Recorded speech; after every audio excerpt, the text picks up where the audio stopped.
नमस्कार दोस्तों, मेरा नाम अमृता है और आज मैं आपके लिए कहानी के थ्रू लेकर आई हूं एक सवाल।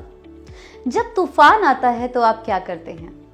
तो दोस्तों, मैं आपके सामने लेकर आई हूं एक छोटी सी कहानी जो आपको ये बताएगी कि आपको जब तूफान आता है तो क्या करना चाहिए, या ये मैं कहूँ कि तूफान आने से पहले क्या करना चाहिए। एक किसान था, बहुत अच्छी खेती बाड़ी करता था, उसके बहुत सारे नौकर चाकर थे, पर वो बहुत आलसी थे।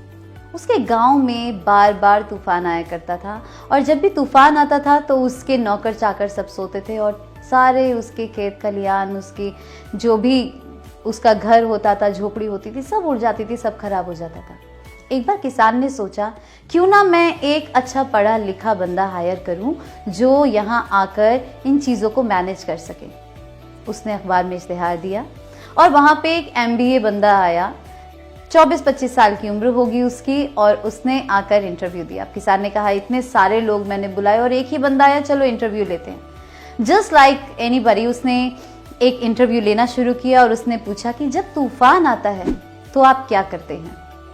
उस 24-25 साल के मासूम से लड़के ने कहा कि जब तूफान आता है मैं सोता हूँ। किसान ने अपना मत्था पीट लिया, कहता है जब तूफान आता है अब ये सोएगा तो मेरे खेत का ख्याल कौन रखेगा। बट मरता क्या ना करता, उसने उसे हायर कर लिया। अगेन, जैसा कि उसके गांव में तूफान आता रहता था, जब तूफान आया तो किसान परेशान हो गया और वो गया दौड़ता हुआ अपने खेतों की तरफ और उसने उस लड़के को देखा तो सचमुच वो सो रहा था। उसने उसे जगाया और कहा, तूफान आ रहा है, तुम सो रहे हो, सब उजड़ गया होगा, सब खराब हो गया होगा। लेकिन वो इस सब में भूल गया कि जब वो वहां तक आया उसने देखा कुछ भी खराब नहीं हुआ था। उसके जानवर आराम से खड़े थे, उसके खेत खलियान सुरक्षित थे, झोपड़ी सही सलामत थी, लड़का आराम से सो रहा था। उसने उससे पूछा, तूने ऐसा क्या किया? उसने कहा, मैंने कहा था ना सर, जब तूफान आता है तो मैं सोता हूँ। दोस्तों, उसने उस तूफान से बचने की तैयारी 2-3 दिन पहले ही कर ली थी। चाहे वो पन्नी से ढकना हो, चाहे अच्छे से बांधना हो, तैयारी वो कर चुका था। इस कहानी से मैं आपको ये पूछना चाहती हूँ कि जब तूफान आता है तो आप क्या करते हैं?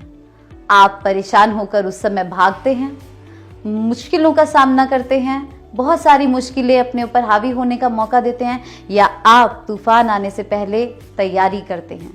ये बिजनेस आपको आने वाले वक्त के लिए करना है, ना कि आपके आज के लिए। तो आप तूफान आने पर क्या करते हैं? Thank you so much.